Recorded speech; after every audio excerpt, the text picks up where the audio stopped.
বিলাল ভাই মোজাহের ভাইকে নিয়ে কিছু কথা বলছে, কথাটা শুনুন, এবং খুব গুরুত্বপূর্ণ কথা।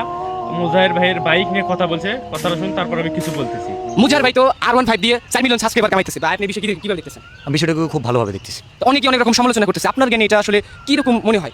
আমার কাছে যেটা মনে হয় যে যাদের R15 দরকার আছে বা যাদের কাছে মনে হয়েছে যে পাওয়ার সম্ভাবনা আছে, সে সাবস্ক্রাইব করছে। এটা কিন্তু বাধ্য করে না যে তোমার সাবস্ক্রাইব করতে হবে, না সাবস্ক্রাইব না করতে হলে দেশে থাকতে পারবে না, ঘুমাইতে পারবে না, এমন না।